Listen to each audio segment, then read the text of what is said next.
Understand it, go into it, examine it, give your heart and your mind with everything that you have to find out a way of living differently.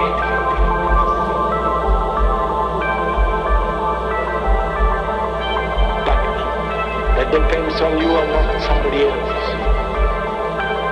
Because in this there is no teacher, no pupil, there is no leader, there is no guru. There's no master, no savior. You yourself are the teacher and the pupil. You are the master, you are the guru, you are the leader. You are everything. And to understand is to transform what is.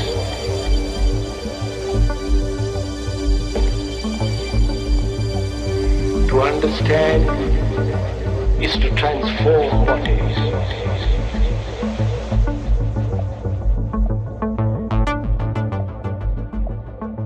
A ver. Aquí tenéis a Adrián García. Un fuerte aplauso. Gracias, Marco. Gracias. Bueno, antes que nada, agradeceros que estéis hoy aquí, ¿vale? Porque me gusta decirlo siempre, pero es cierto.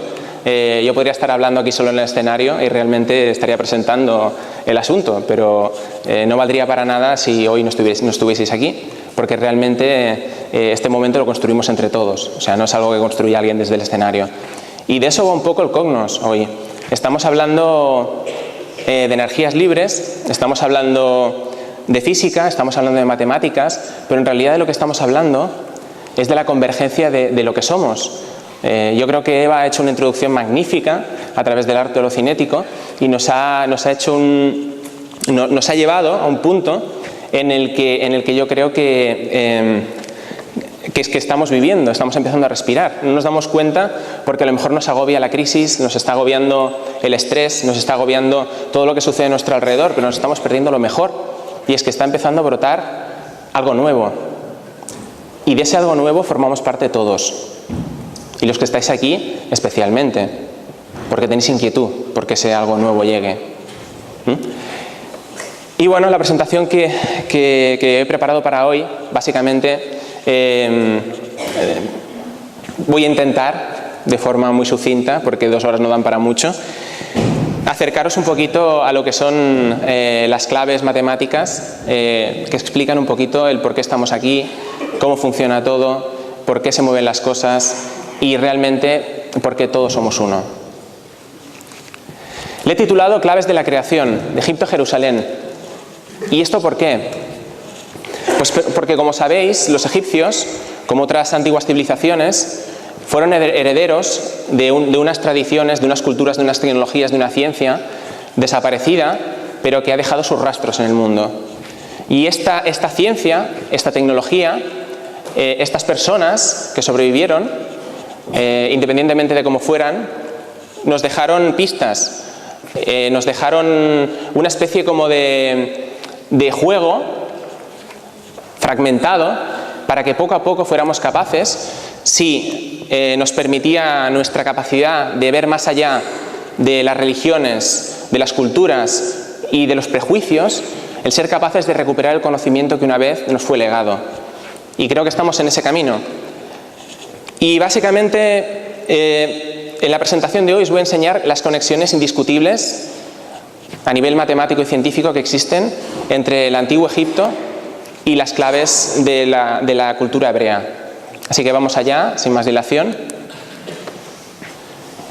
Y para empezar tenemos una cita de Nikola Tesla que me encanta y yo creo que guarda un poco el momento de hoy, que dice: si deseas comprender el universo, piensa en energía, frecuencia y vibración. Y yo añadiría: y si piensas en energía, frecuencia y vibración, piensa en número, piensa en matemáticas.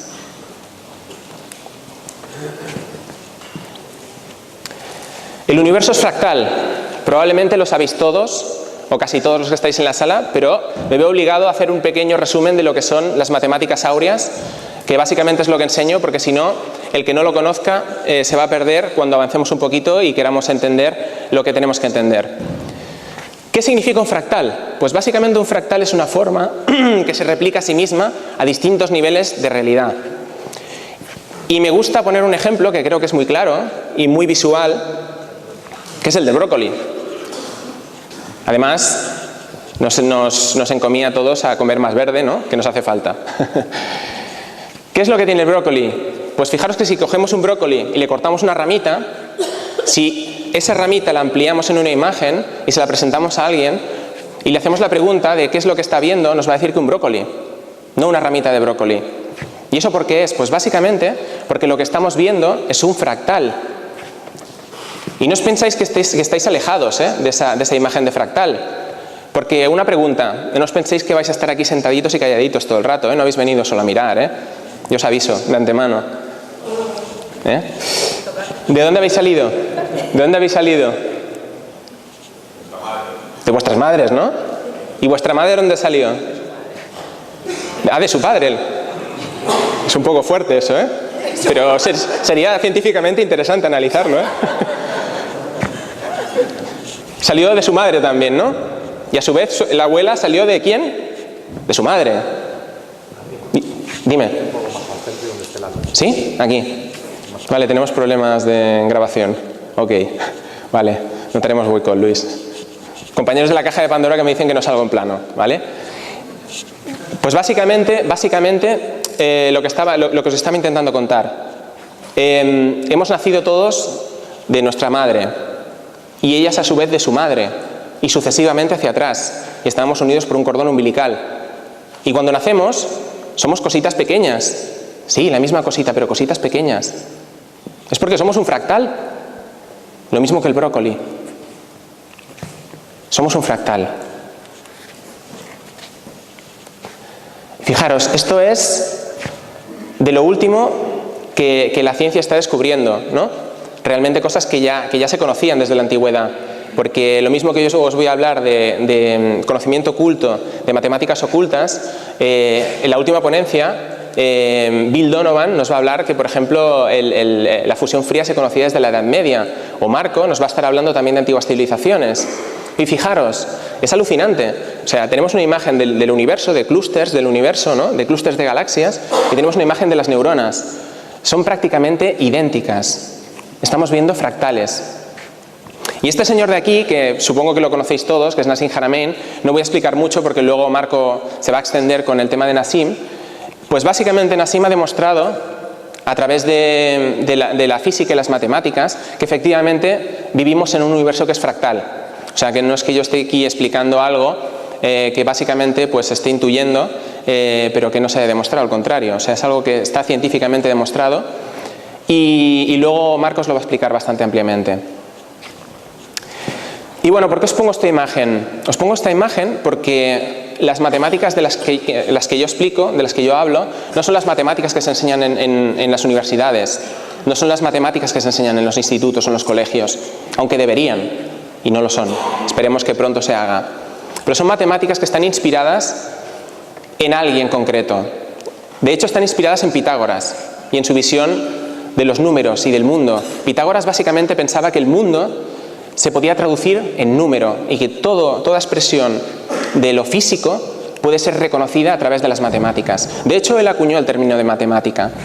Y este señor, y no casualmente, estuvo aprendiendo de los maestros del hermetismo, de los sacerdotes egipcios, en la capital de Egipto en aquella época, en Memphis.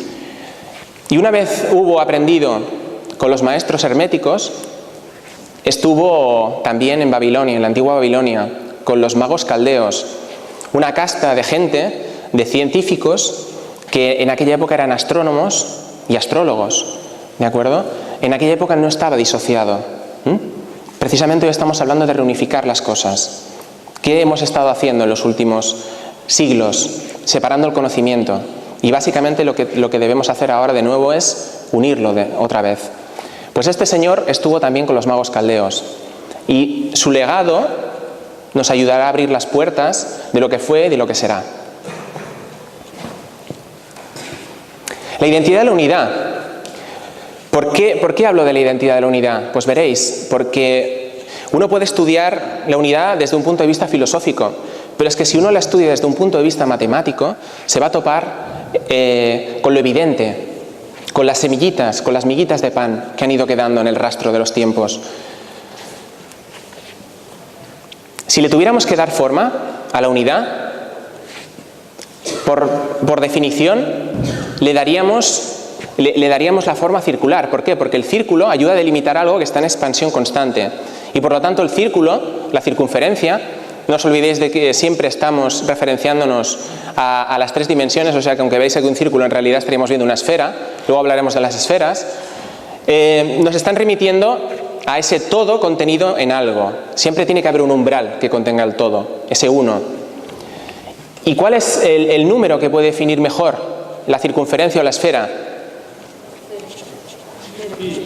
0 han dicho por ahí. 0 también, pi también. En este caso, pi, ¿vale? Pero 0 también sería una buena definición. El número pi. Y ese número, el número pi, un número que probablemente todos conozcáis del colegio y hayáis llegado a odiar probablemente, porque nos han hecho aborrecer en general las matemáticas en el colegio, es un número que nos ayuda a definir esa propia circunferencia. ¿Por qué? Porque nace de una relación que explica cómo es la circunferencia, que es la longitud de la circunferencia dividida por su diámetro, o 2 veces su radio. ¿Por qué os pongo esto ahora? Os pongo esto ahora porque os voy a hablar de raíces cuadradas y no quiero que nadie se bloquee. No quiero que comprendáis lo que es una raíz cuadrada a nivel matemático, no quiero que la sepáis operar. Me importa un rábano que sepáis hacer una raíz cuadrada. Lo que quiero que sepáis es lo que significa una raíz cuadrada. ¿De acuerdo? Realmente cuando nosotros estamos hablando de una raíz cuadrada es porque estamos pensando en un área. Entonces, cuando hablamos de la raíz cuadrada, lo que queremos calcular, básicamente, es la longitud del lado de ese número de esa área que tenemos. Eso es una raíz cuadrada, nada más. Así que cuando yo hable de raíces cuadradas, acordaros de esta longitud que ha salido del cuadradito. Tan sencillo como eso. Pensad en forma, no penséis en número.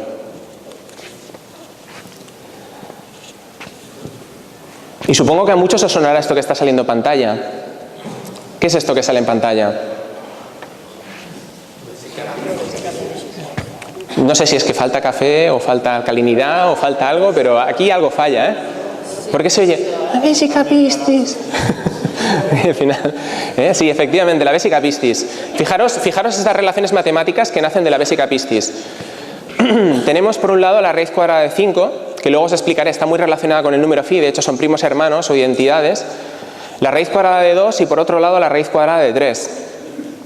Y como os he dicho, no me gusta hablar de raíces cuadradas sin explicar que están relacionadas con formas, porque si no uno se pierde. Concretamente tenemos una forma de la que luego hablaré, el hexaedro cubo, que contiene de forma natural esas dos raíces cuadradas que son raíz de 2 y raíz de 3. La veis en la diagonal del cuadrado y en la diagonal del cubo. Claro, es un embrión humano a las 12 horas de haber sido fecundado. Y esta es una estrella de nacimiento. Y estamos viendo exactamente lo mismo. Estamos viendo el mismo tipo de forma. Y si os fijáis, a través de la vesica piscis, se va construyendo algo mucho más complejo. Vamos añadiendo circunferencias o esferas, según prefiráis, y tenéis la analogía de la geometría y la analogía de la vida, uno al lado del otro. Y llegamos finalmente a esto. Supongo que lo conocéis también. La flor de la vida. Ahora sí se ha oído. Bien. Muy bien, la flor de la vida. No os voy a hablar mucho de ella hoy, porque si no nos daría tiempo a atacar lo que quiero atacar al final. ¿De acuerdo? Otro número importante, el número E. Realmente, ese texto que he puesto ahí, casi no hace falta ni que lo leáis. Lo he puesto sobre todo para la gente que viene más del ámbito científico, ¿no? Para que no vean que me lo saco del bolsillo, ¿de acuerdo? Pero básicamente quiero que tengáis la idea de que el número E está relacionado con la unidad, por eso he puesto la gráfica, ¿de acuerdo? El número E es un número que interviene, o lo podemos encontrar en la mayoría de fenómenos físicos del mundo conocido. Tal es así que el ratio de multiplicación de las células, el periodo de semidesintegración de un elemento radioactivo la descarga de un condensador o el movimiento de una veleta están implicadas con el número E, las fórmulas que calculan estos datos. El número plástico, este probablemente no lo habéis oído mencionar nunca, porque es un número bastante desconocido. Se descubrió a primeros del siglo XX, lo hizo un arquitecto. Y es un número muy importante porque el número plástico ayuda a entender cuáles son los límites de nuestra comprensión del espacio tridimensional, ¿vale? Por eso os he puesto la foto, porque este arquitecto lo que hizo fue diseñar varios espacios teniendo en cuenta estas proporciones, ¿de acuerdo? Y aquí tenéis la foto. ¿Y cómo se relaciona con la identidad de la unidad? Porque todos estos números tienen una relación con la identidad de la unidad, que por eso lo estoy explicando. Fijaros que hay una expresión algebraica, no la intentéis comprender, ¿de acuerdo? Sencillamente fijaros que el único número que está definiendo esta expresión algebraica es el número 1. ¿Y está anidado en qué? Estos son raíces cúbicas. ¿Y qué hemos dicho de la raíz cuadrada? Que es un lado, ¿no? Se me ha disparado la siguiente, pero pasa nada. Es un lado, ¿no? Pues si estamos hablando de una raíz cúbica ocurre lo mismo. Estamos viendo un cubo, espacio tridimensional, y vemos un lado. Por eso esa anidación en raíces cúbicas del número plástico, porque precisamente define cuál es nuestra capacidad de percibir el espacio tridimensional. Y ahora vamos a conocer otro número de estos números que se les llama irracionales, aunque yo los llamo generatrices, porque realmente estos números lo que hacen es generar la realidad que conocemos tal y como la conocemos.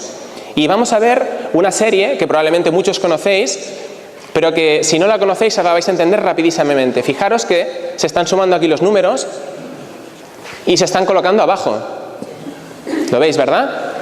Aparece un número y a continuación se suma con el anterior y da paso al siguiente, ¿no? Tenemos 5 más 8 que son 13, a continuación el 8 se suma al siguiente que era 13 y nos da 21 y sucesivamente. Esta secuencia es la secuencia de Fibonacci y es una secuencia que es fundamental para comprender la realidad como la entendemos. ¿Por qué? ¿Por qué la secuencia de Fibonacci nos ayuda a entender la realidad? Pues si cogemos dos números de la secuencia de Fibonacci y los dividimos uno entre su anterior, obtenemos lo que se llama la proporción áurea, el número phi. Y bueno, supongo que ya os digo que los que estáis aquí conocéis el trabajo de la mayoría de Dan Winter y por lo tanto el número phi lo debéis conocer. El número phi, ¿que está implicado en qué? ¿Y la secuencia de Fibonacci? Pues por ejemplo en determinar el número de pétalos que tienen las flores, o en determinar la distribución de las hojas en lo que son los tallos de las plantas. Fijaros que siguen la propia secuencia. Una hoja, 2, 3, 5, 8, sucesivamente. La división de las ramas de los árboles sigue el mismo tipo de lógica. Es un patrón fractal. Hemos hablado de fractales antes. Un árbol es un fractal. Y además es un fractal reflejado en sí mismo, porque tenemos las ramas y al mismo tiempo tenemos las raíces. Pero es que nosotros estamos formados por esas proporciones matemáticas. Nuestro cuerpo está perfectamente proporcionado a la proporción áurea. Y para que veáis cómo funciona esto, fijaros, estas son las falanges de la mano. Lo vamos a hacer un poquito más grande para que se vea. Cogemos la distancia y la longitud de estas falanges y fijaros. Si cogemos, olvidaros de las letras, mirad los colores. Si cogemos la falange de color azul, es la suma exacta de la de color verde más la de color amarillo. Y si dividimos estas entre sí, obtenemos la proporción áurea. Ocurre exactamente lo mismo si cogemos la falange de color verde y la dividimos su longitud entre la de color amarillo y la roja. Veis que tienen exactamente la misma longitud. Dividimos estas últimas entre ellas y obtenemos de nuevo phi.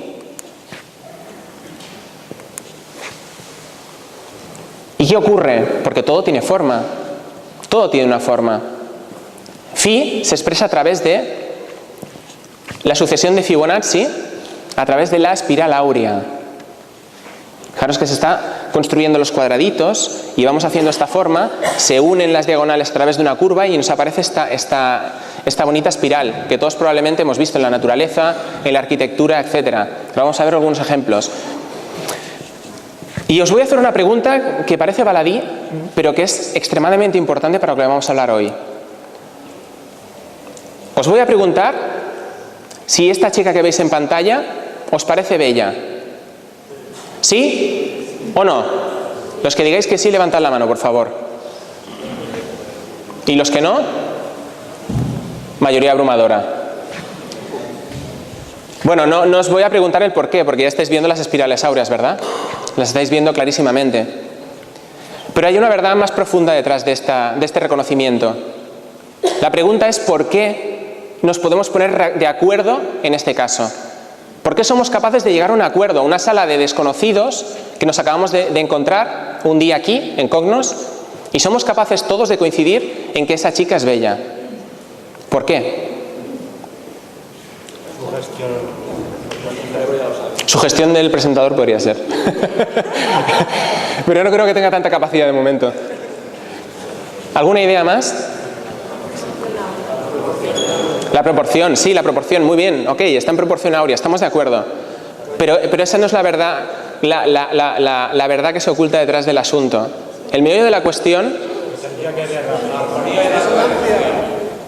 La armonía y la coherencia también. Pero ¿cómo somos capaces de reconocer esa armonía de la coherencia?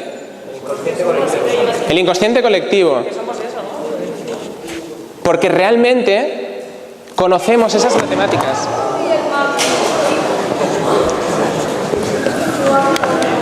Marco, tu teoría ha fallado, ¿eh? Que lo sepas. Ya está. No, ha sobrevivido, no le ha pasado nada.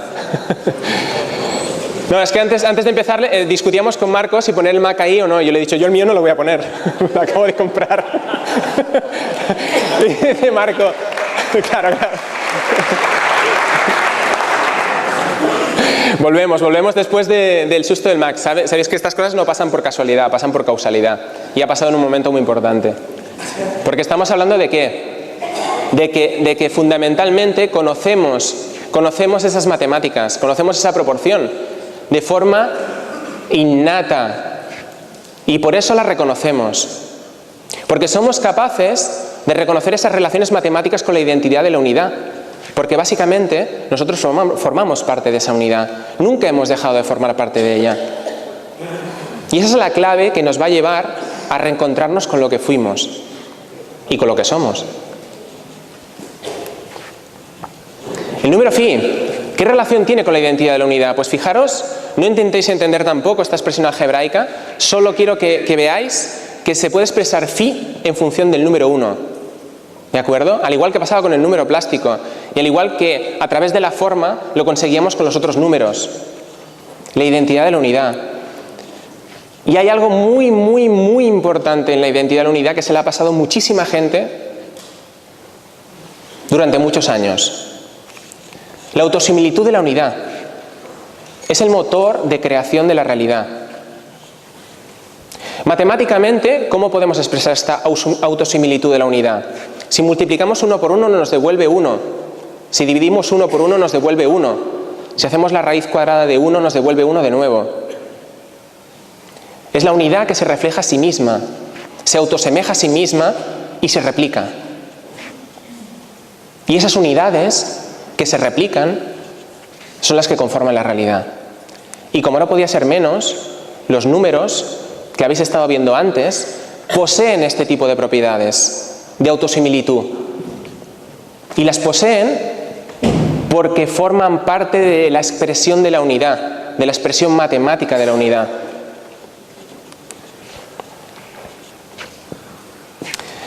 Y claro, evidentemente ha habido gente durante la historia que ha conocido, por lo menos el secreto del número phi. No digo todos, pero seguramente bastantes cositas. Y podéis ver aquí la Mona Lisa de Leonardo, tenemos la Venus, los más cositas, la arquitectura, esto es Notre Dame. Más antiguo, los griegos, el Panteón de Atenas, el Taj Mahal, Egipto. Y nos vamos para el Cairo, Giza. ¿Y por qué nos vamos para allí? Porque me imagino que todos conocéis y sabéis que allí tenemos el complejo piramidal en el que se encuentra la Gran Pirámide. Tenemos tres pirámides muy mal designadas con nombres de faraones. Digo muy mal designadas porque dicen que fueron tumbas de faraones, aunque nunca se encontró ningún faraón enterrado allí. Y casualmente los faraones tenían su propio lugar para ser enterrados, que era el Valle de los Reyes, que está bastante lejos del lugar donde están las pirámides. ¿Por qué os estoy poniendo esto? Mirad, esto es un diagrama original de Jim Allison, una persona que tiene una página web muy interesante en la que vais a encontrar muchísimos datos de este estilo. Es realmente increíble, y luego vamos a ver muchísimo más, ver cómo esta gente, el nivel de precisión que llegaron a tener. Y os digo que esto solo es una pequeña muestra de lo que hay detrás. Fijaros que si medimos en codos reales egipcios, que luego hablaremos de esta medida, esta unidad de medida, las distancias en las que se proporcionan toda esta zona, en las que se distribuyen las 3 pirámides, están directamente reflejando estos números que son identidad de la unidad, de los que hemos hablado antes. Pero no solo eso, es que detrás de esas proporciones hay una fórmula que nos da una identidad directa con todos los decimales, ¿eh? Aquí esto no es una aproximación. Esta es una fórmula de identidad directa entre estos valores. Y es una que no podéis encontrar en general en Internet, o que la ciencia convencional pues no habla de ella, ¿no? Y como antes estábamos hablando de forma, pues yo quiero que recordéis forma. Estamos hablando de estos números, estamos hablando de estas formas. ¿Ok? Acordaros de lo que hemos visto hace unos minutos. No penséis en número, pensad en forma. Aunque están los números detrás, quiero que retengáis la forma. La cábala. ¿Qué es la cábala? ¿Alguien conoce la cábala? ¿Os suena? ¿Sí? ¿Alguien me podría decir qué es la cábala? Sin mirar la pantalla. Es el momento pregunta incómoda, ¿eh? Es para el efecto café doble. La tradición. La tradición, muy bien. Sí, es una buena manera de definirlo. En realidad, la palabra cábala significa literalmente recibir. Por lo tanto, sería como recibir la tradición, ¿sí? Buscando la iluminación. Para los cabalistas, que son unas personas que estudian de forma muy profunda el conocimiento antiguo a través de los textos hebreos, el lenguaje es creador y la Torá contiene todos los textos, todas las combinaciones que pueden darse para crear otros mundos y otras realidades. Y hoy vamos a ver cómo eso es cierto y literal. Y mirad, ¿por qué me interesa en la cábala? Porque claro, yo de verdad que mi investigación no me llevaba para nada a la cábala, pero de repente un día tuve curiosidad y me topé con un valor que es el valor de Gematría, que es una de las ramas de estudio de la cábala, que es la que otorga números a las letras hebreas, y ya os digo que es algo que se lleva practicando desde siempre. El mismo Pitágoras decía que las palabras, las letras, eran números y se podían traducir como tales. Pues bien, mirando la Gematría del valor de la palabra cábala, de repente me topé con este número, el 137, entonces me chocó muchísimo. ¿Por qué? Porque yo el 137 lo estaba encontrando en otros lugares muy importantes. ¿Dónde más lo encontré? Pues resulta que hay una constante que básicamente está definiendo las interacciones a nivel electromagnético, a nivel universal, entre fotones y electrones, que la constante de la estructura fina, que es 137 elevado a menos 1. Olvidaros del menos 1, imaginad 1 partido por 137, ¿vale? Para no hacerlo complicado. Es decir, el inverso de 137. Y además tenemos el ángulo áureo, de la proporción áurea de la que estábamos hablando, que es 137,5 grados. Y me pregunté, ¿puede ser casualidad? Pero como no creo en las casualidades, continué investigando. Y os voy a poner otros ejemplos de lo que vi, que otra muchísima gente ha visto antes que yo, porque eso lleva mucho tiempo dando vueltas. Esta es una definición de uno de los nombres de Dios, que es Shaddai, y fijaros qué pasa cuando sumamos el valor de Shaddai. Hay un pasaje de los escritos hebreos que dice, de Shaddai, que dice: yo soy quien dijo a mi mundo y al cielo, suficiente, dai, para que detuviesen su expansión. Y fijaros cuál es el valor de la gematría de Shaddai. Lo empezáis a ver, ¿verdad? Estamos viendo todo el rato lo mismo. Si nos vamos a la Sefer Yetzirah, que es uno de los libros sagrados para los estudiosos hebreos, encontramos que nos hace una definición de cómo las letras madre, que son unas 3 letras principales del alfabeto hebreo, que son Aleph, Mem y Shin, cómo crearon el mundo a través del fuego, la tierra y el agua. Fijaros en los números de nuevo. Si uno ordena las letras tal cual está expresado en la Sefer Yetzirah y le otorga, en vez de los valores que tiene, lo que yo llamo el valor reducido, que es llegar al valor que tiene el número sumando todas sus cifras hasta que llegamos a un valor de 1 a 9, las veces que sea necesario, yo esto le llamo el valor de identidad original o el valor de reducción. Luego veremos cómo se hace, veremos algún ejemplo. Volvemos a obtener ese 314, que como ya sabéis nos remite de nuevo al número pi. Y dice más cosas el Sefer Yetzirah. Según el Sefer Yetzirah, estas 3 letras están selladas con 6 anillos. Lo vais viendo, ¿verdad? Es que nos está explicando exactamente lo mismo que veíamos antes. Materializando la realidad.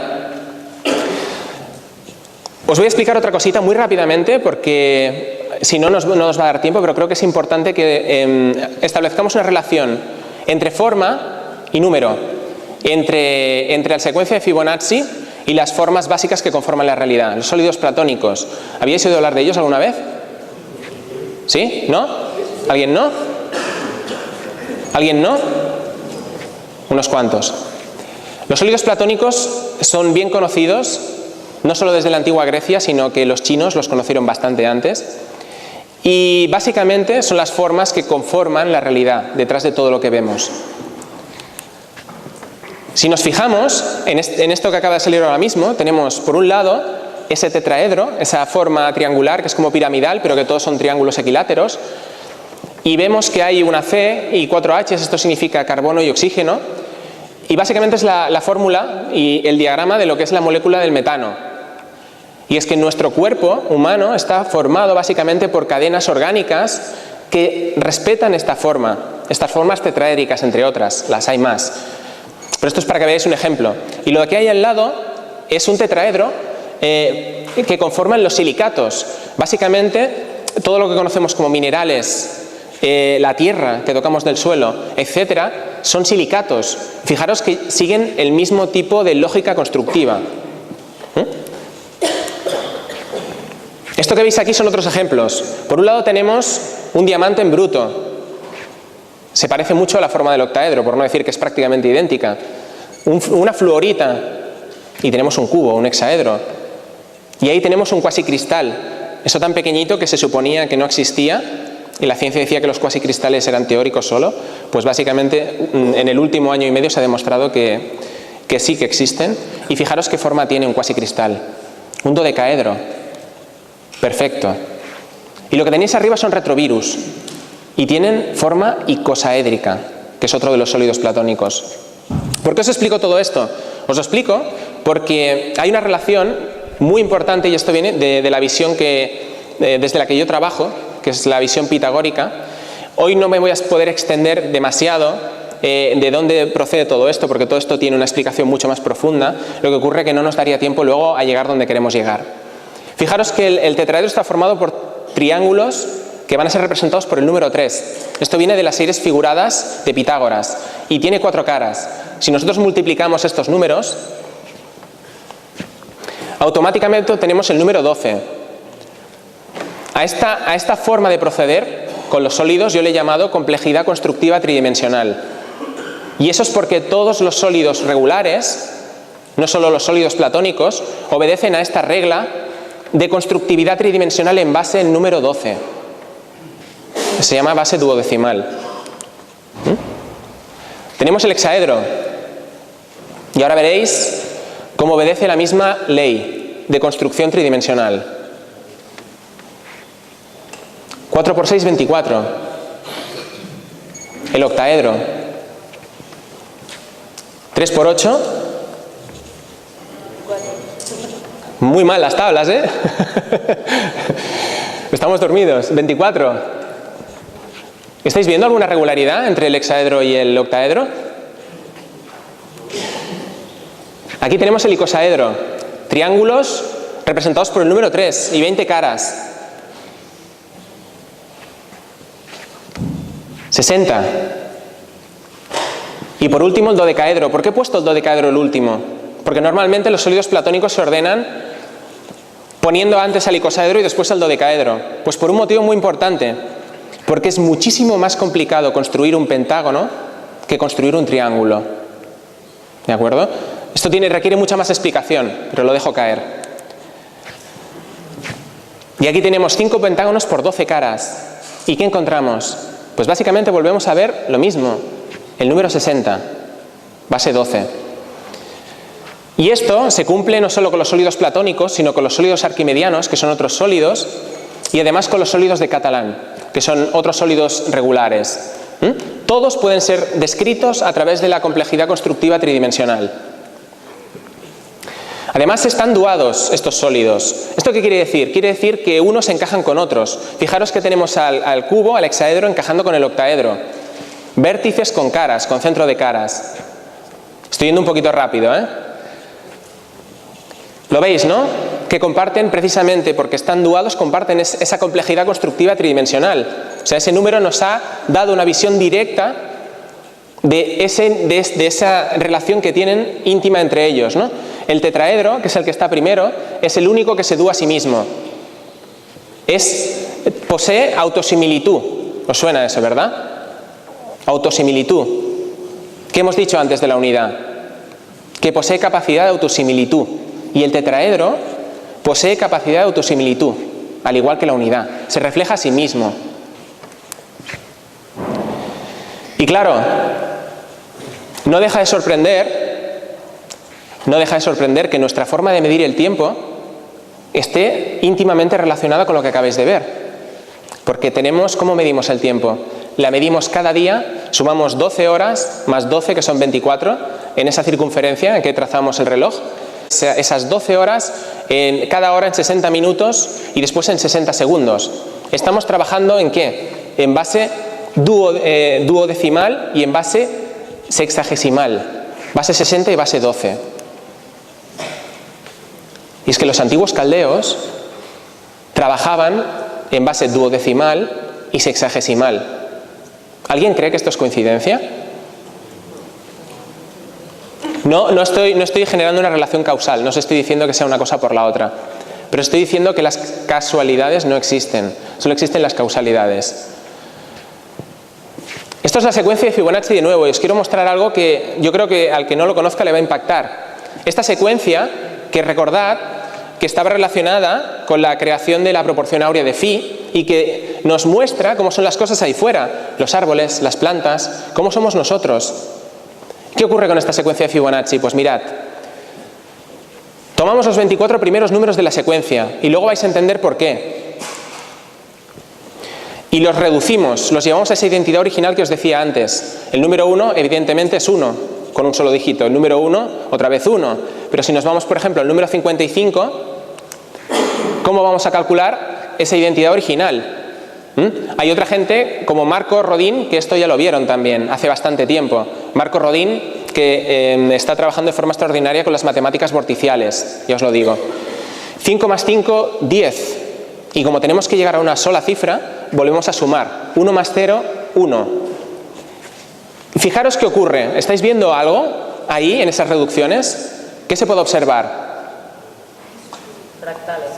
Fractales. Bueno, una idea. ¿Qué más? ¿Qué más se puede ver? ¿Veis algo de relación entre los números? ¿Alguna relación matemática entre las reducciones? Cada uno suma con el siguiente. Cada uno suma con el siguiente 9. Cada uno suma con el siguiente 9. Y os puedo decir que esto es otro ejemplo para que veáis cómo funcionaba el tema de la suma, ¿eh? Yo creo que ha sobrado. En este caso, vamos a limpiarlo para que lo veáis mejor. Estamos viendo 12 más 12 igual a 24 números. Pues estas reducciones de los 24 números se repiten sin cesar en la secuencia de Fibonacci. La secuencia de Fibonacci funciona en una ordenación de 12 más 12 igual a 24 sin cesar. Aquí lo vemos mejor. ¿Y qué ocurre cuando sumamos estos números y los volvemos a reducir? 9, todo 9. 9 por 12, 108. ¿Y por qué os pongo el número 108? Ahora lo vais a ver. Ahora lo vais a ver. Entonces, se repite en bloques de 24. Efectivamente, se repite en bloques de 24, sin cesar, constantemente. La rosa de la vida. Dime. La rosa de la vida. La rosa de la vida. Bueno, es la flor de la vida, pero por ahí va el tema, por ahí va el tema. Ahora vamos a llegar. 24 números equivalen a un ciclo, por tanto, ¿no? Sumando las reducciones, que fijaros que estaban encajadas, es igual a 108. ¿Por qué os explico todo esto? Tranquilos que ahora vamos a llegar. Os pongo lo que sería el equivalente a distintos ciclos. Un ciclo 108, 2 ciclos 216, 4 ciclos 432, 8 ciclos 864, etc. ¿Alguien le suena estos números? Bueno, os puedo decir que el segundo, 216, es igual a 6 por 6 por 6. Ese sí que os suena, ¿no? 6, 6, 6, ¿verdad? Está un poco estigmatizado, ¿eh? Mal estigmatizado además. Segundos, por la forma que tenemos nosotros de contar el tiempo durante un día. En 3 horas hay 108.000 segundos, en 6 horas hay 216.000 segundos, en 12 horas 432.000 y por tanto en 24 horas 864.000. Os tengo que decir que he capado un poco la presentación primera que tenía, porque eso que habíais visto ahora continuaba explicando cómo los mayas, como los Vedas y como otras civilizaciones cuentan el tiempo utilizando el mismo tipo de base sexagesimal y el mismo tipo de lógica. Lo que ocurre que he hecho unos descubrimientos en la última semana y media que yo creo que es fundamental que explique hoy y por lo tanto he tenido que cortar un poco la presentación en un punto y alargarla en otro. Ahora vais a ver, no obstante, cómo se puede aplicar lo que os acabo de enseñar.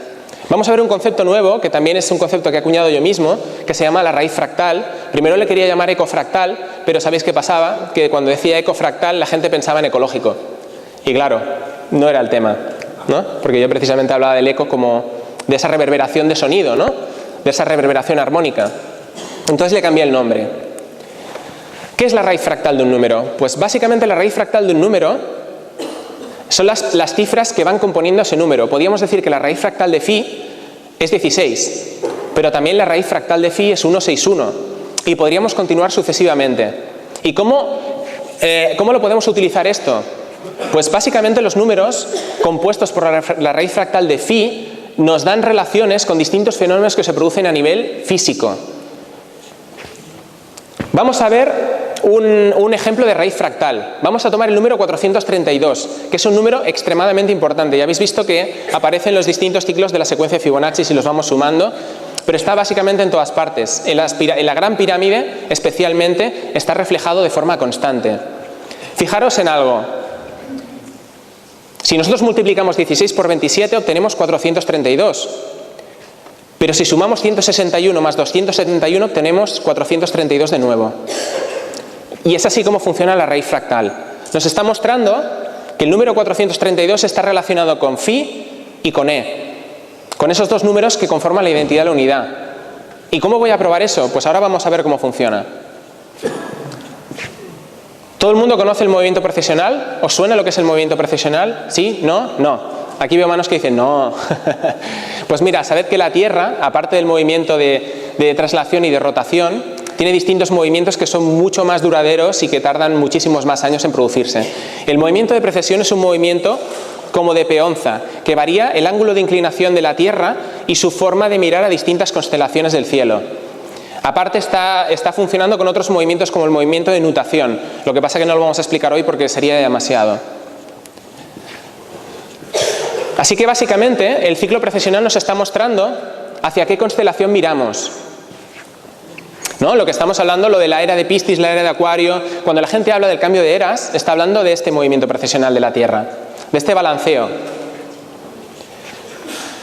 El movimiento precesiونal de la Tierra dura 25.920 años.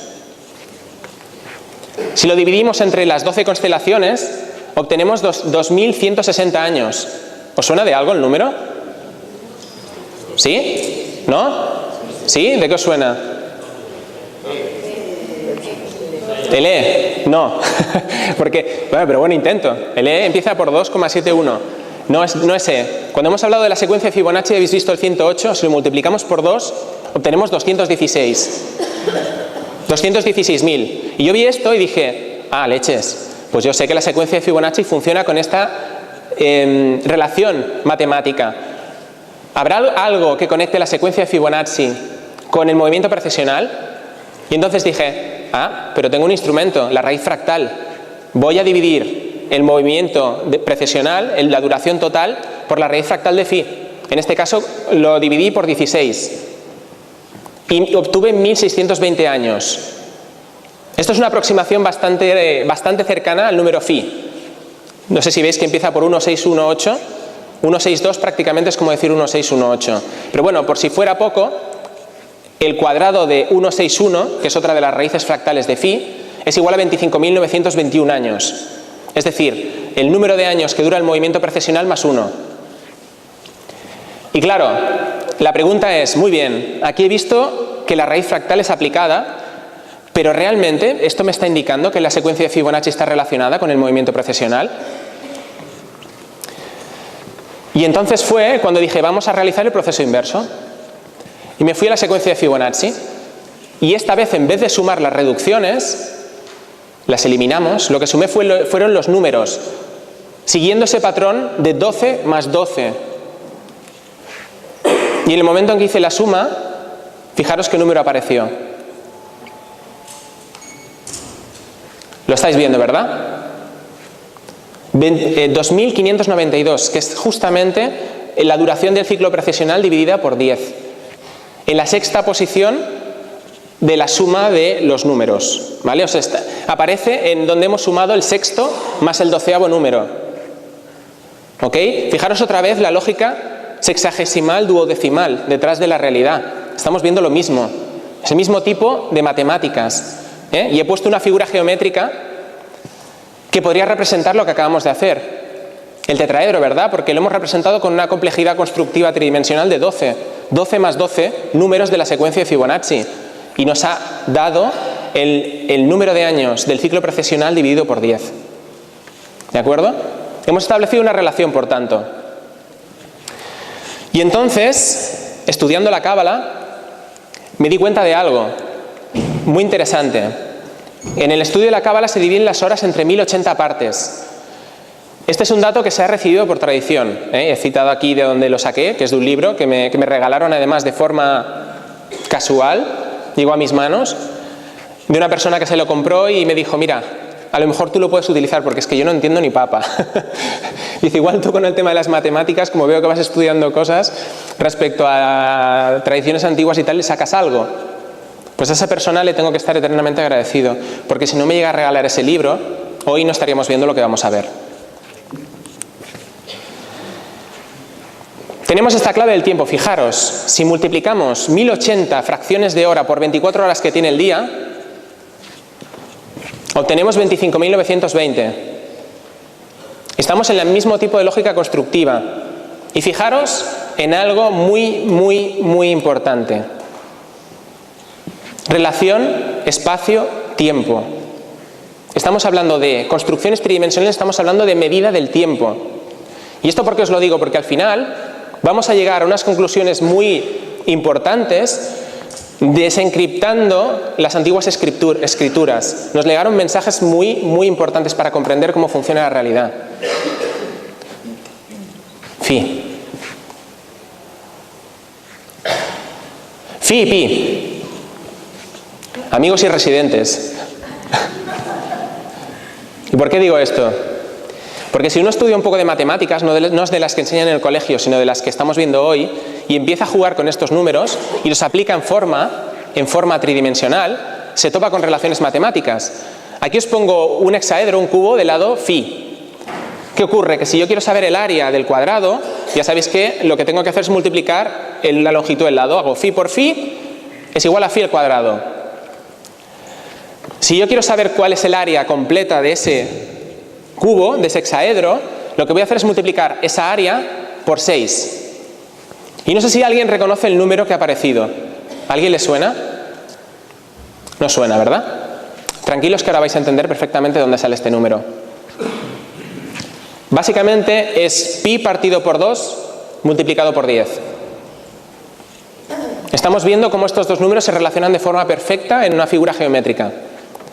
Y es que hay una relación matemática que describe una igualdad prácticamente precisa hasta la milésima, que es que phi al cuadrado partido por 5 es igual a pi partido por 6. Y gracias a esta fórmula entendí lo que vamos a ver más adelante.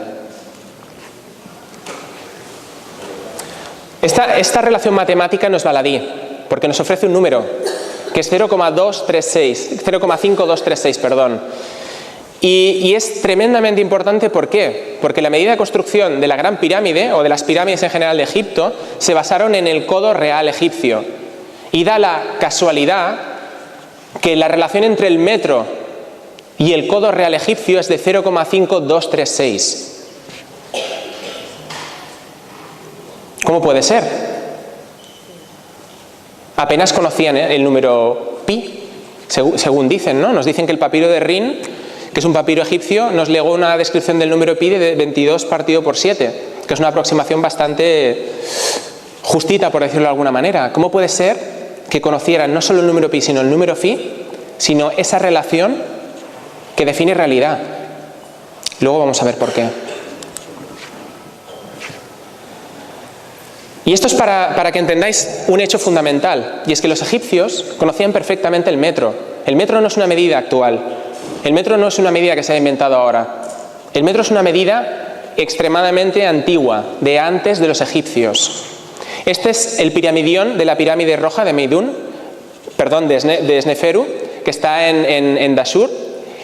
Y el primero que veis a la izquierda es el piramidión original tal como era. Ese piramidión medía exactamente 1 metro de altura, exacto, y sus bases medían 1,57 metros. Si lo multiplicamos, si lo sumamos, 1,57 más 1,57, ¿qué nos da? 3,14 pi. O sea, conocían perfectamente el número pi y conocían perfectamente el metro. Y esto es lo que hizo el señor conservador del arte egipcio cuando vio que demasiada gente estaba midiendo el piramidión, que fue restaurarlo, ¿no? Pero qué restauración más curiosa, ¿verdad? Porque ¿por qué narices le han añadido el pegote a la base del piramidión? Porque claro, ese piramidión ahora ya no mide 1 metro, ahora mide 1 metro coma algo, ¿verdad? Normalmente cuando se restaura algo se intenta conservar al máximo, pero en este caso lo que se ha hecho es modificar la forma original del piramidión. ¿Por qué una esfera? Antes hablábamos del origen de las cosas, la circunferencia, la esfera. Pues esto es impresionante. Impresionante. Resulta que la esfera describe perfectamente este número que acabamos de ver. El volumen de una esfera de diámetro 1, la identidad de la unidad, tiene exactamente 0,5236. Lo que queráis, centímetros cuadrados, cúbicos, de la medida que queráis. Es decir, que la base constructiva de la realidad, la forma constructiva básica de la realidad, la esfera, está en equilibrio perfecto con esa relación matemática entre pi y phi. Y los egipcios lo sabían, lo conocían perfectamente. Vamos a saltar de nuevo a la cábala hebrea. Aleph Bet. Aleph Bet. Son las dos primeras letras del lenguaje hebreo, que tiene 22, por cierto. ¿Por qué Aleph Bet? Porque Aleph Bet son las dos letras que definen lo que nosotros conocemos hoy como alfabeto. Básicamente la definición de alfabeto procede de Aleph Bet. Luego llegaron los griegos y le llamaron alfa beta, alfabeto. ¿Qué pasa con el alfabeto? Pues resulta que el alfabeto, Aleph Bet, es el que construye lo que conocemos. ¿Habéis visto el valor de la gematría normal, que era 2 más 1, porque son las dos primeras letras, que es igual a 3? Pero ¿qué ocurre cuando empleamos otra variable de la gematría que es muy interesante, que lo que hace es valorar el sonido de las letras? Le da valor a cómo suenan las letras. Es el valor miluí de la gematría. Aleph se escribe Aleph, Lamet, bien. Bet se escribe Bet, Yot, Tau. Le vamos a dar valores.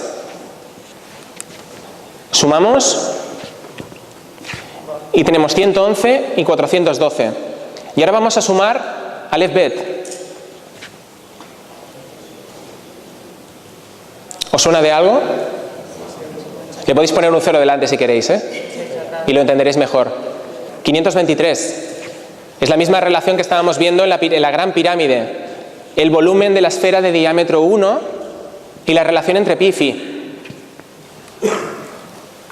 Vamos a avanzar un poquito más. Esto para que quede grabado que está ahí. Y este señor es un arquitecto de Barcelona, Miquel Pérez, que ha hecho una investigación tremendamente exhaustiva sobre las medidas de la Gran Pirámide y que ha demostrado matemáticamente no solo cuáles eran las verdaderas medidas de la Gran Pirámide, sino que, por ejemplo, la Gran Pirámide estaba coronada por una esfera que representa al Sol. Y además fue el tema de su tesis doctoral y ha sido aprobado esa tesis doctoral con un cum laude, para que veáis. O sea, no es ninguna tontería lo que estoy diciendo. Pues Miquel Pérez ha descubierto una serie de cosas que me han ayudado tremendamente a entender cómo se relacionaba lo que estamos viendo hace un momento. Luego hablaremos más de Miquel.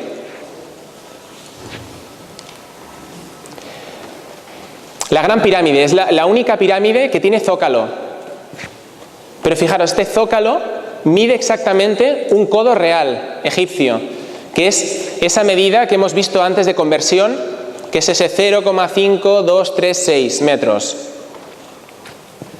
Además, esto es bien conocido por muchísimos investigadores, esto no es que lo haya descubierto Miquel está ahí.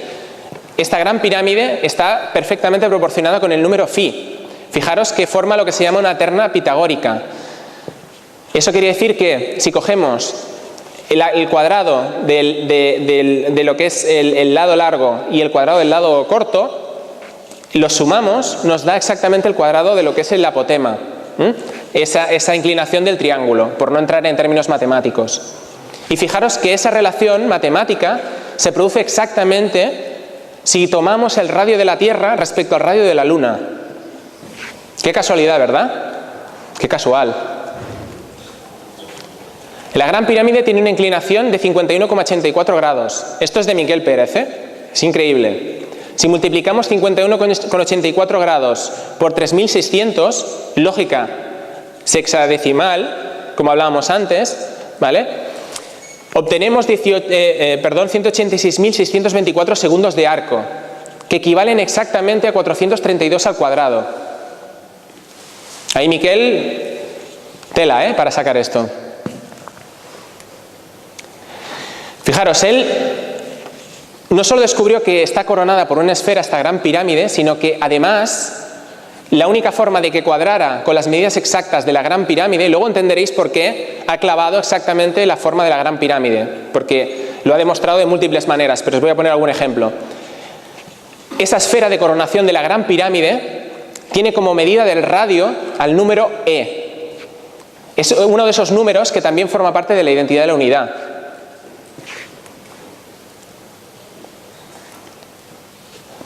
Según la reconstrucción informática que ha hecho Miquel, con la esfera y calculando exactamente las medidas de la Gran Pirámide, el área de la Gran Pirámide era exactamente de 314.159,2 codos reales, es decir, el número phi con 6 decimales.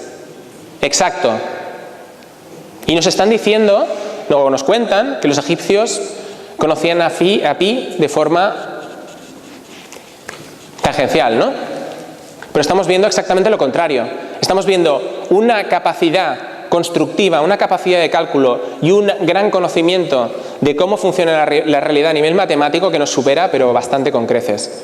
Y os aseguro que hoy no me va a dar tiempo a explicar apenas nada, pero espero que lo que veamos sea suficientemente ilustrativo. Yahvé, el nombre de Dios. ¿Y por qué el nombre de Dios?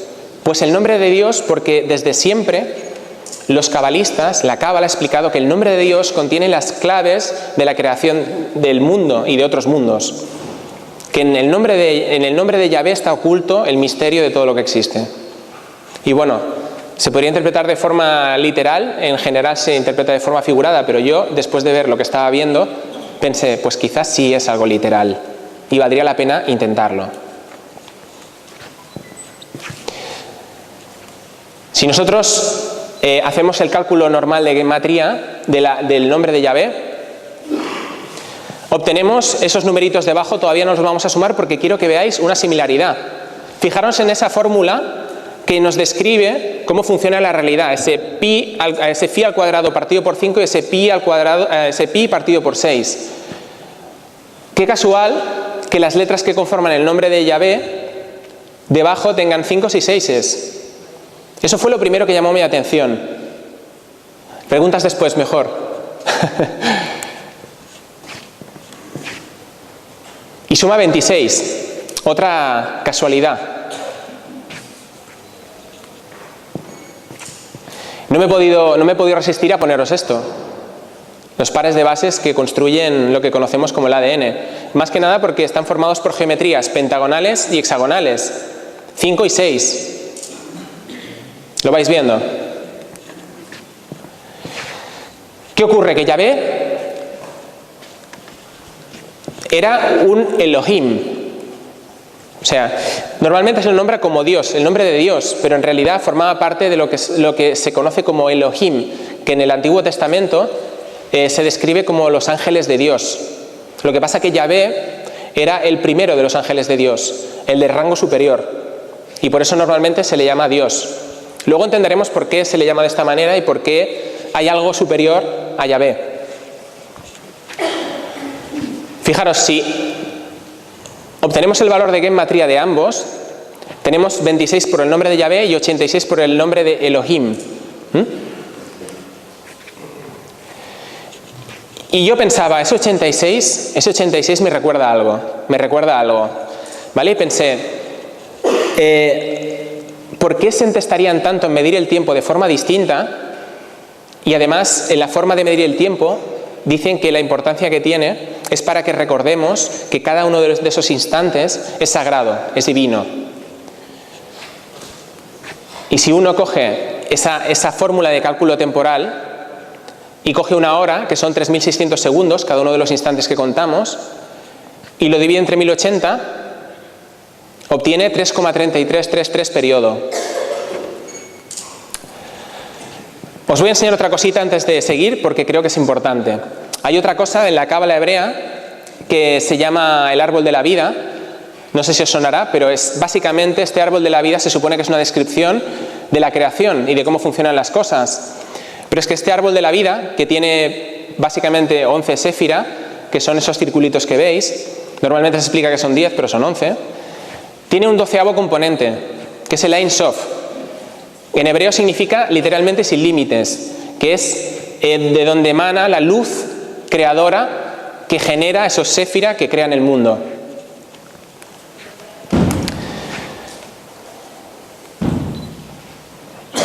Claro, yo cuando vi que el valor de gematría directo de Ein Sof me daba exactamente una igualdad con una fórmula matemática de uno de los números de la creación, que es la raíz cuadrada de 3, que es básicamente la relación que estaba justo en medio de esa vesica piscis que habéis visto antes, me pareció tremendamente fuerte y ya fue demasiado.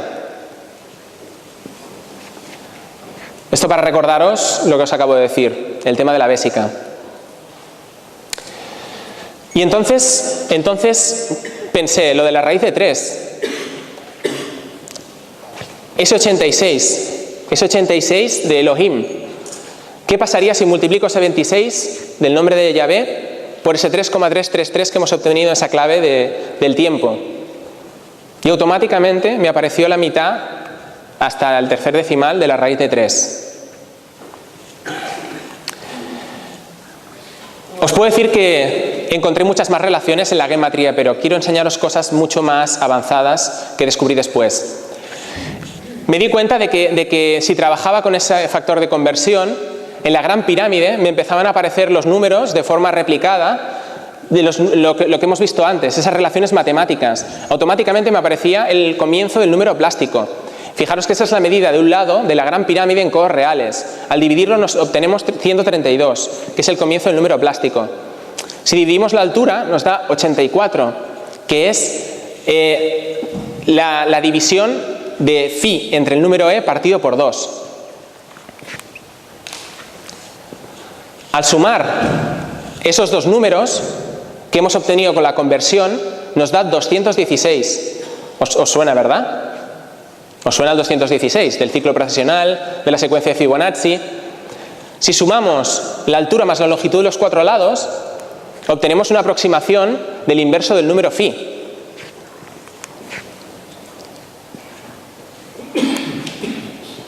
Y si ahora nos fijamos en la longitud de la arista, que además está expresada exactamente en metros, una arista de la Gran Pirámide medía exactamente 218 metros, es otra de los indicios que nos indican cómo funcionaba la forma de calcular y de medir, y que el metro es mucho más antiguo de lo que creemos. Fijaros lo que obtenemos. Estamos obteniendo una aproximación de lo que sería el phi cuadrado, ¿no? En este caso multiplicado por 100. Volvemos al nombre de Yahvé, Yahvé Elohim. Viendo este tipo de cosas, empecé a pensar que quizás lo que debía hacer era trabajar con ambos números y ver qué resultados obtenía. Y antes hemos descubierto que uno de los números de la identidad de la unidad, esa raíz cuadrada de 5, que empieza con 2,236, es un equivalente al número phi. Fijaros que tiene una fórmula de equivalencia, ¿de acuerdo? ¿Y qué ocurre si cogemos estos dos números y los multiplicamos?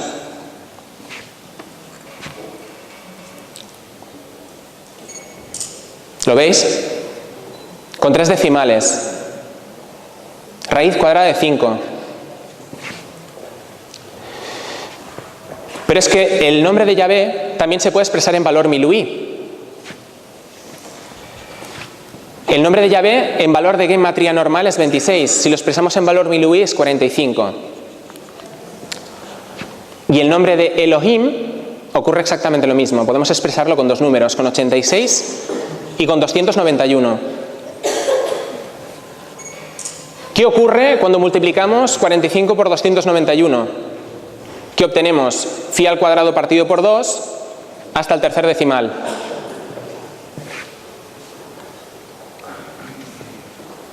¿Qué ocurre cuando jugamos con el valor normal del nombre de Yahvé y con su valor de miluí? Los dividimos y obtenemos el inverso de la raíz de 3 hasta el tercer decimal. Y si los dividimos de forma inversa, obtenemos la raíz de 3 hasta el segundo decimal. ¿Os acordáis de la raíz de 3, no?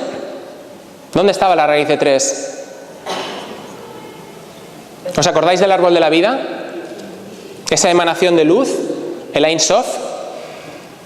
Allí estaba esta relación matemática. Aquí lo tenemos. Fijaros, 1 partido raíz de 3 más 1.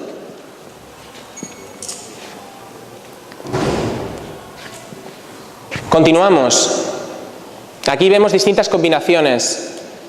Os voy a decir una cosa. Veis que cuando estamos dividiendo, normalmente nos da menos precisión en los decimales. Y esto es por un motivo. Y es porque realmente cuando queremos conseguir un número generatriz, uno de estos números irracionales, no se pueden expresar con fracciones de números enteros. Se tienen que expresar con funciones algebraicas distintas. Imaginaros lo complejo que puede llegar a ser codificar a través de 4 números, solo 4, todas las relaciones matemáticas que estamos viendo. ¿Cómo es posible conseguir que 4 números enteros nos reflejen todas estas relaciones matemáticas? Hay mucho trabajo de combinatoria ahí detrás, muchísimo, muchísimo. Casi os diría que cálculo computacional, como el que tenemos hoy en día. Continuamos. Fijaros, otra vez multiplicación, en este caso el inverso, y obtenemos el inicio del número plástico, hasta el segundo decimal otra vez.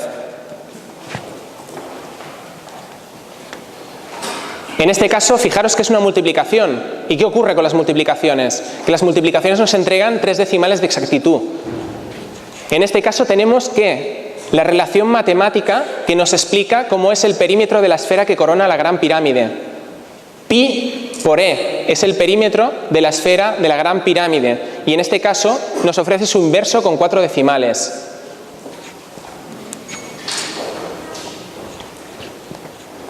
¿Os acordáis del 137, verdad?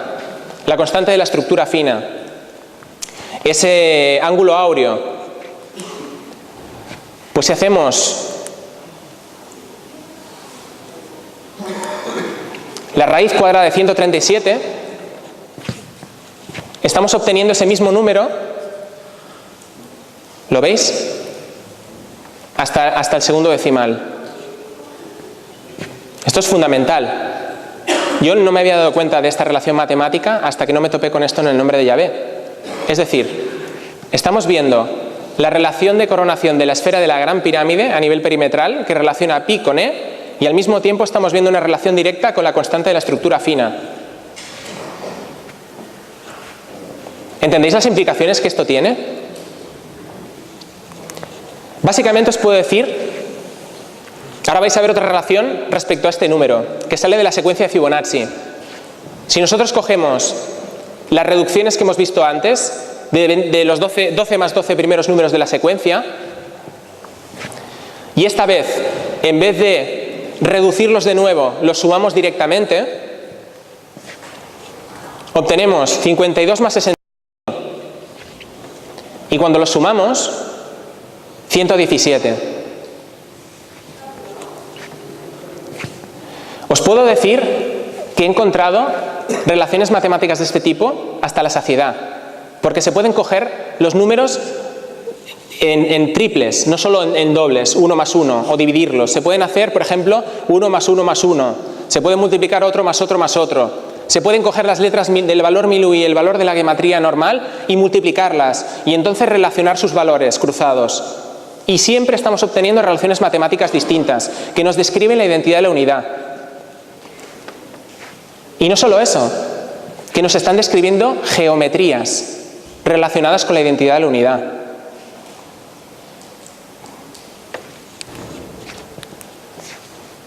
Disculpad que se ha disparado la anterior. Vamos a avanzar un poquito. Pero claro, esto tiene más utilidades. Ahora las vamos a ver.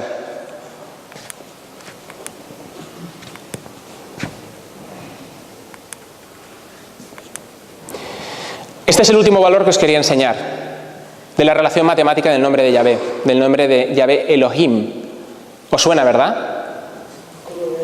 El codo real egipcio, el volumen de la esfera del lado 1, la relación entre pi y phi al cuadrado.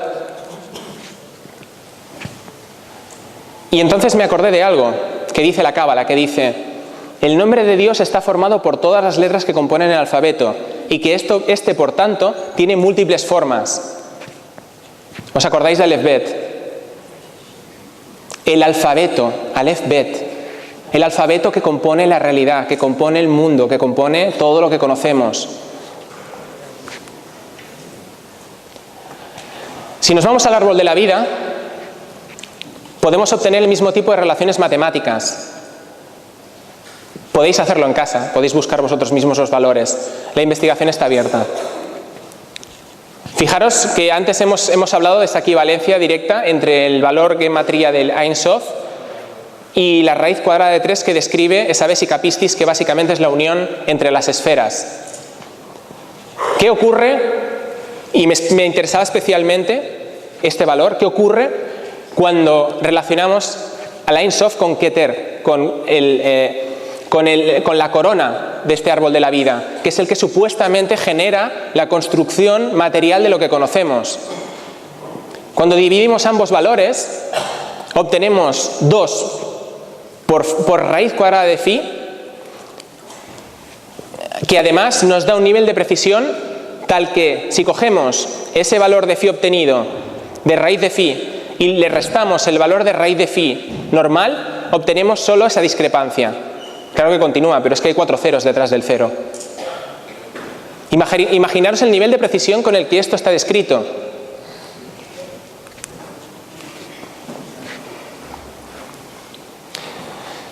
Pero esto ya me acabó de dejar descolocado completamente, porque sabéis que en el calendario hebreo funciona de forma distinta al nuestro.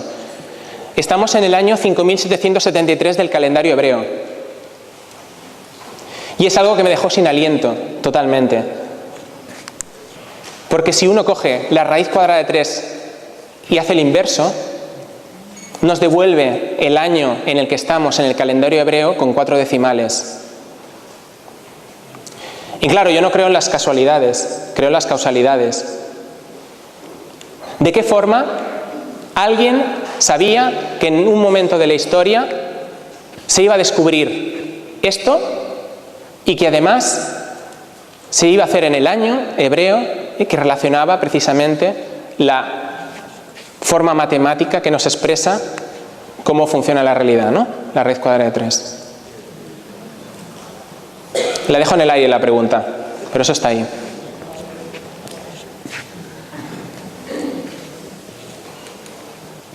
Y ahora vamos a ver algo que todavía me descolocó más.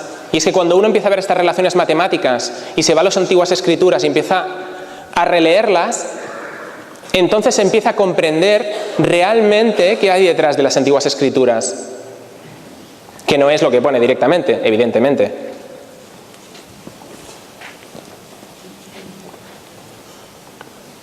Nos vamos al libro del Génesis. ¿De dónde venimos? ¿Quiénes somos? ¿Hacia dónde vamos? Libro del Génesis 5:23, para que quede claro. El total de los días de Enoc fue de 365 años. Enoc era línea directa de sangre de Adán. La séptima generación, el número 7, séptima generación de la línea directa de Adán. ¿A alguien le suena el número 7? El número 7 es uno de los números más importantes para los cabalistas hebreos y los cabalistas a nivel mundial. El número 7. Séptima generación después de Adán.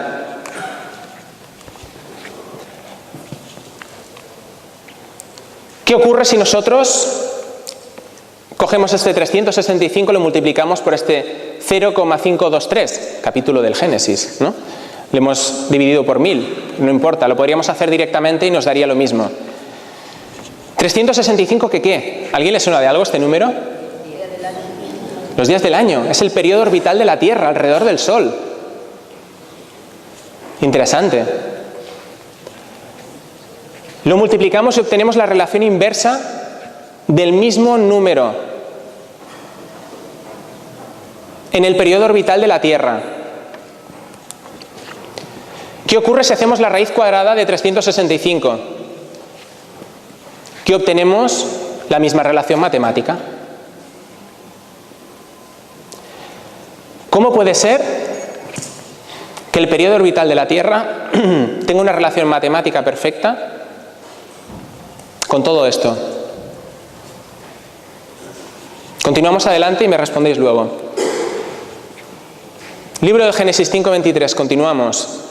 Enoc, valor Milui de Enoc, 637.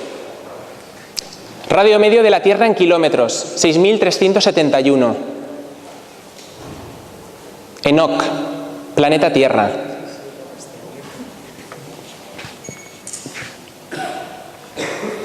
Pero hay más.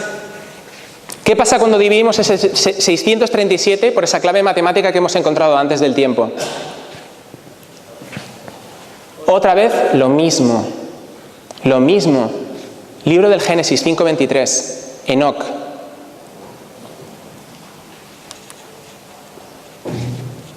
Podemos dividir el perímetro de la Tierra también y nos va a dar lo mismo, ¿eh? Perdón, el perímetro no, el radio medio de la Tierra. ¿Qué ocurre cuando dividimos el perímetro de la Tierra y queremos calcular un grado de ese arco de circunferencia de la Tierra? Entre 360 lo dividimos, evidentemente, porque hay 360 grados en la circunferencia, que obtenemos 111,195 kilómetros.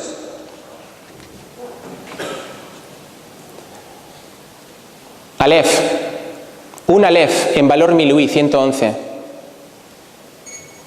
¿Lo estáis viendo, verdad?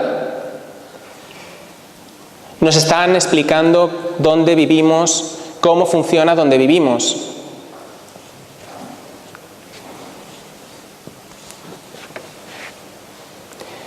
Esto es un cálculo de Miquel Pérez, pero me ayudó extraordinariamente a entender algo más, que esto era recíproco, y ahora vais a entender por qué. 432.000 lunaciones son exactamente 12.757.214 días, lo que permite el cálculo exacto de una lunación de 29 días, que son 29 días, 12 horas, 44 minutos y 2,8 segundos. Esta igualdad permite establecer una teoría sobre el desconocido origen del sistema sexagesimal, asociándolo al sistema decimal, ya que 432.000, acordaros que 432 salía de la secuencia de Fibonacci, estaba en la Gran Pirámide y básicamente está en los calendarios Veda y etcétera, etcétera, etcétera, incrustado, es igual a 6 por 6 por 6 por 2 por 10 por 10 por 10. ¿Qué ocurre cuando ese 2 lo eliminamos de la ecuación y lo dividimos?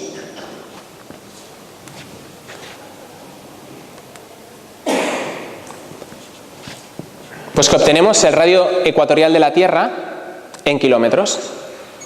6.378, exacto. Pero hay más. No sé si habéis visto que ese número sigue, aparte de ese 6.378. ¿Y os suena al libro del Génesis estos números? ¿Os suena a algo? Enoc, Elohim. ¿Por qué Enoc, Elohim? Porque veréis, en el libro de Enoc está escrito que Enoc no murió, que después de 365 años, Enoc se fue con Dios y se transformó en el Elohim Metatrón. ¿Habéis oído hablar del cubo de Metatrón? El cubo de Metatrón es una forma geométrica que está dentro de la flor de la vida, esa flor que hemos visto antes, que básicamente es la anidación de todos los sólidos platónicos que hemos visto al principio, de todas las formas que conforman la realidad. Y claro, en esta relación matemática, si nosotros cogemos a la inversa los datos que tenemos de la Cábala y los aplicamos, nos está diciendo Enoc, Elohim. ¿Y cuál es la relación de las lunaciones con dos sistemas matemáticos? Con el sexagesimal y con el decimal. El sexagesimal, el que nos describe las esferas y las circunferencias, y el decimal con el que trabajamos la matemática de la geometría que conocemos. ¿No es increíble? Todavía hay más. Una última reflexión antes de acabar la conferencia que creo que es interesante y que nos puede ayudar a entender quiénes somos, de dónde venimos y cuál puede ser nuestro futuro. La Gran Pirámide tiene valores recíprocos con todo lo que estoy descubriendo con la Cábala. Son valores que se cruzan, son interpretaciones que se pueden realizar de forma causal casi. Los canales de la Gran Pirámide están mirando distintas constelaciones, pero hay una que me interesa especialmente, la constelación de Sirio. El canal que mira la constelación de Sirio está inclinado 26 grados y está mirando a la constelación de Sirio, un sistema binario, según la NASA, según la tribu de los Dogon en África, un sistema trinario. Creo más en los Dogon que en la NASA, os lo tengo que decir. Y ese sistema estelar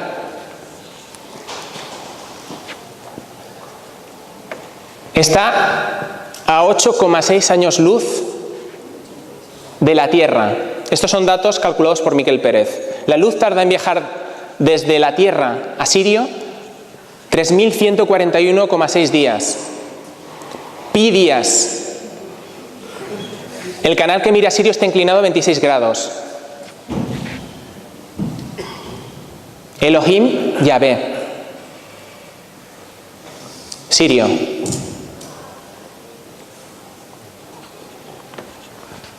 Y hasta aquí llega mi conferencia. Espero que esto os haga pensar. Gracias.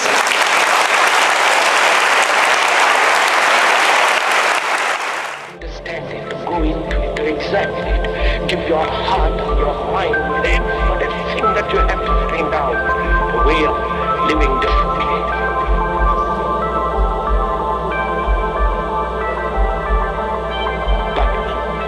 depends on you and not somebody else. Because in this there is no teacher, no pupil, there's no leader, there's no guru, there's no master, no savior. You yourself are the teacher and the pupil, you are the master, you are the guru, you are the leader, you are everything. And to understand is to transform what is.